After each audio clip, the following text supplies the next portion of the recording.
Halo, selamat siang dengan Mr. Chan di sini. Ya, sekarang tanggal 26 Juli 2020. Ini Mr. Chan mau mengklarifikasi pemberitaan media yang saat-saat ini lagi gencar. Media televisi kemarin, apalagi ada TV One. Jam 19.30 kemarin ada pemberitaan juga.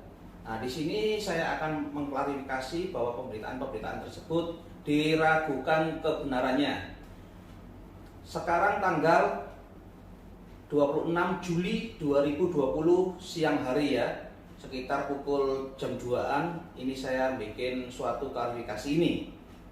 Kami ingin mengklarifikasi yang dituduhkan kepada saya melakukan tindakan pidana tentang PT FY33. PT FY33 saya mau mengklarifikasi PT FY33 tidak pernah mengadakan kegiatan investasi, tidak pernah. Sekali lagi tidak pernah, tetapi hanya mengadakan pelatihan manual.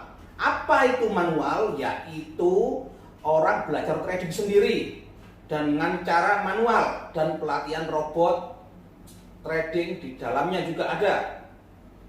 Terkait masalah tindakan pidana yang dilakukan yaitu tipu dan gelap sesuai pasal 372, 378, itulah tidak benar. Saya katakan lagi tidak benar. Karena apa? Karena itu kami klarifikasi. Orang-orang yang merasa tertipu tersebut tidak tahu trading forex, enggak paham di mana untuk memulai suatu trading forex. Harus disiapkan apa? Mental. Mentalnya itu apa? Yaitu mindset. Mindsetnya itu apa? Mindset apa di dalam dunia forex itu? Di dalam dunia forex itu high risk, high return. Dan mereka nggak mikir di dunia trading, mereka bilang digelapkan uangnya. Lah iya, di dunia trading bilang digelapkan uangnya. Penggelapannya dari mana? Kalau kita menggelapkan uangnya, berarti uang tersebut tidak guna trading. Anda trading, Anda bisa deposit sendiri, bisa WD sendiri, atau Anda bisa dilatih untuk bisa deposit sendiri. Karena itu adalah fungsi dari FY33, memberikan suatu pelatihan. Caranya, mereka tidak tahu. Kenapa? Uangnya ada di mana? Di broker. Di broker itu di mana? Kan bisa dilihat akunnya. Kan ada histori akunnya tersebut. Baik WD atau deposit. Pada waktu melakukan WD atau deposit itu gagal atau accept diterima, itu ada semuanya. Bagaimana kita bisa menggelapkan uangnya tersebut sesuai yang dituduhkan kepada saya? Saya yakin orang-orang yang berkecimpung di dalam dunia trading juga tahu soal seperti ini, karena kami adalah tempat pelatihan, bukan broker ya. Kita tempat pelatihan, bukan broker. Jadi tempat pelatihan kita bebas memilih brokernya. Anda bisa pilih sendiri memakai robotnya, kita memilih brokernya sendiri bisa. Atau kita memberikan suatu rekomendasi ke Anda, biasanya pakai broker ini, boleh. Kan begitu. Uangnya Anda taruh di tradingnya, didepositkan atau segalanya. Kan di sini, ya. Jadi FY33 bukan broker, melainkan tempat jasa pelatihan trading. Untuk pembelian robot, minta uang kembali, kan nggak masuk akal, Orang beli minta uangnya kembali. Anda beli, contoh Anda beli mobil atau beli sepeda motor, Anda barang sudah beli, Anda minta uang kembali. Beli TV, Anda minta uang kembali. Anda sudah pakai TV-nya lalu minta uang kembali, itu kan lucu. Robot juga begitu, minta uang kembali. Nah, di sini lucu-lucu, apalagi yang di TV One juga kemarin itu. TV One juga yang kemarin ada pemberitaan. Itu lucu-lucu semuanya. Tidak benar adanya saya melakukan penipuan. Kenapa? Sebelum mereka membeli robot, dan saya juga pernah menjelaskan terkait di dalam dunia trading itu high risk high return juga. Ada resiko besar, ada resiko kecil, ada keuntungan besar, keuntungan kecil, dan sebagainya sudah kami jelaskan. Dan juga pernah menjelaskan SOP-nya yang terkait dalam robot kami.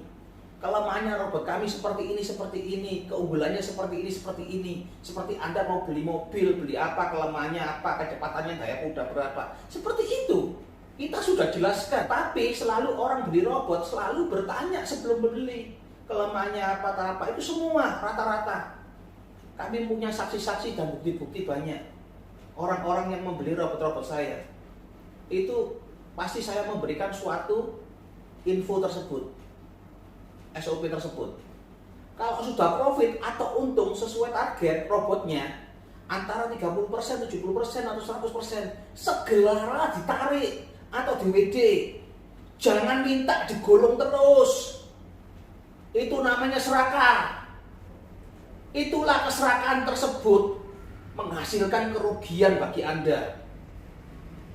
Sudah saya peringatkan juga, dan SOP saya dan peringatan saya tidak diindahkan.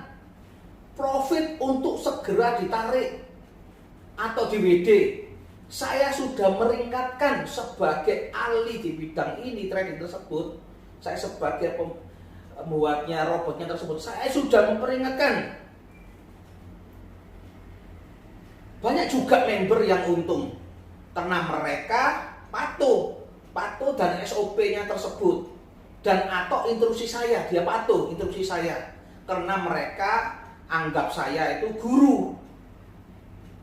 Ya sudah, diikuti saja perintahnya Mr. Chan, diikuti saja nasihatnya.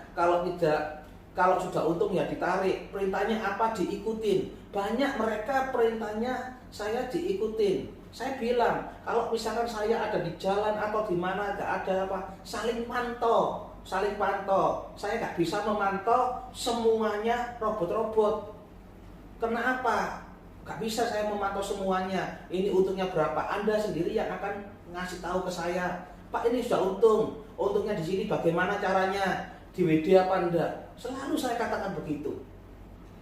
Sekarang sudah profit, saya bilang ambil, nggak diambil. Kalau loss, lapor. Itu namanya aneh. Sekali lagi, namanya aneh. Lalu dia bilang penipuan.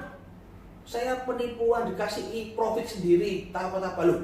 Kasih profit apa? Saya memang yang ngatur pasar market. Apa saya mengatur pasarnya, marketnya kayak atur supaya sekarang tak profitin, besoknya saya rugiin. Loh, buat apa ngerugiin orang?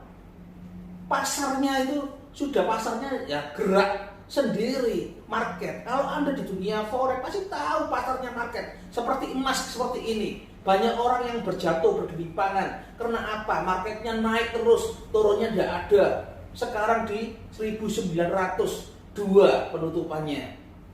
Tertingginya di 1906. Nah seperti itu halnya.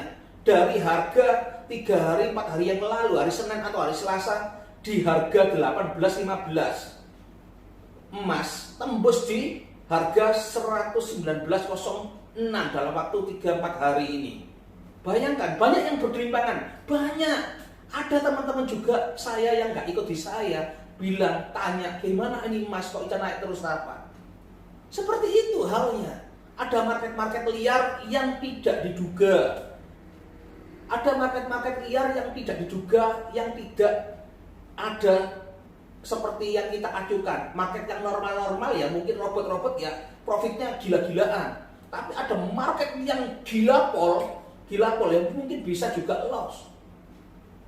Karena apa? Gila-gilaan. Mana ada dari harga 18.15 ke 906, hampir 1000 poin di emas itu. Itu kan gila. Kan begitu saudara. Jadi Anda yang tidak mengerti di dalam dunia trading ini lapor, itu hak Anda. Itu hak Anda di dalam dunia trading. Di dalam dunia trading forex ini bukan investasi. Saya katakan lagi, di bidang forex ini bukan investasi. Bukan investasi. Mengenai hukum, saya tidak akan debat. Mengenai hukum saya tidak akan debat. Kita akan buktikan di kepolisian. Dan saya minta tolong kepada pihak kepolisian Republik Indonesia, khususnya yang ada di Polrestabes yang menangani saya, akan menjelaskan perkara tersebut, meminta data pelapor dan terlapor secara adil dan benar, dan dikumpulkan ke penyidik, dan di situ kan bisa dilihat atau digelar perkara. Dari situ tahu penggelapan atau penipuan. Kalau memang benar saya melakukan penggelapan, saya siap dihukum sesuai ketentuan hukum yang berlaku. Tetapi kalau saya tidak terbukti, maka pelapor mentaati hukum yang berlaku juga. Selama ini saya dipanggil penyidik, saya selaku kooperatif datang. Kalau saya menipu, saya tidak akan datang, lari saja dalam perusahaan, tidak usah. Tolong dijamkan itu. Justru karena hal ini, saya akan ungkap kebenarannya. Terus jumlah nilai saya menipu miliaran sesuai yang diberitakan itu tidak benar. Saya katakan lagi, tidak benar. Saya koreksi lagi, itu tidak benar. Saya mau mengklarifikasi.